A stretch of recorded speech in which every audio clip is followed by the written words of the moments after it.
The dried bloodstains in the yard at number 7 Almond Drive off the Northern Highway, just a stone's throw away from the Corozal Bay, was where the nation's latest 2 murders occurred sometime after 9 on Wednesday night.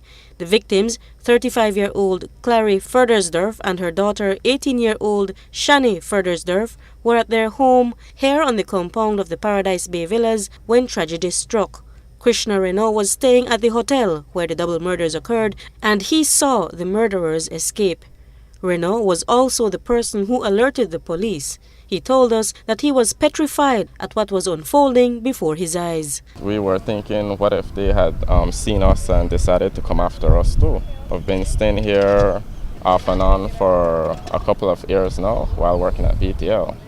So this is where most of the BTL guys stay. Okay, and what had been your experience with them? They were very good people. I had the privilege of meeting the owner, the husband. He recently passed away about a month ago. According to Renault, the gunmen ran past him and his colleague and fled towards a ferry. Clary Ferdersdorf was shot in the arm and under the armpit, and she died at the scene. Her young daughter, Shani, was shot in the head and the midsection, and she died at the Carl Huchner Memorial Hospital shortly after 5 this morning. Officer commanding the Corozal Police Station, Superintendent Gualberto Garcia, told reporters that they have 2 persons of interest detained but could not definitively pinpoint a motive for the killings. We have witnesses who saw these persons escaping through the same front gate, the entrance of this business, and they made their escape running down southwards towards the ferry that leads to the villages of Progreso, Shunush, and beyond. We have 2 persons in custody who are of interest, and we're interviewing them at this point.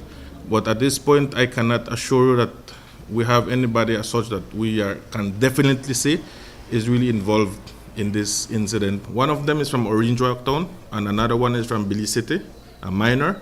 So we are dealing with them at this moment. They were captured not in the vicinity, but on the highway by our police officers on patrol. Not immediately after, but after speaking with them and having our dialogue with them, they became persons of interest, and that is the reason why we have them in custody at this moment. I can neither say if it is a robbery was the motive. There is no indication that anything was stolen from the house, which would give us all kind of ideas. But as I mentioned, at this point, I am not in a way or in a position to say that robbery was a motive or that it was not a motive. We have had reliable information that there was a safe. We have seen the safe.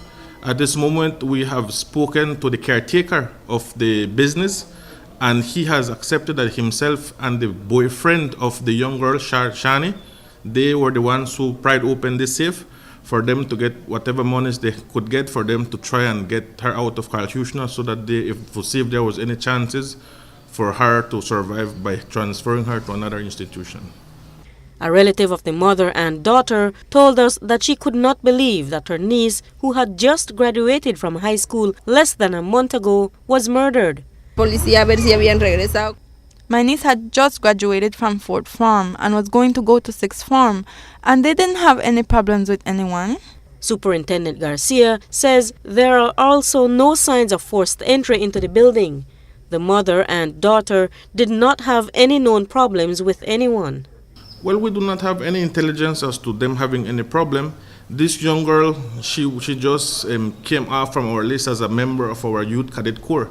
She was a very prominent member of our cadet corps. Her boyfriend as well was a member of the cadet corps. And they have been known as business people. Her husband has passed away, I believe, a month ago due to illness. And there is no intelligence, there is no indication that we have to give us any lead as if to have any reason to believe that there was any specific intention as for this incident to have happened. Up to news time, police had not charged anyone in connection with the double murder. Marian Ali for Love News.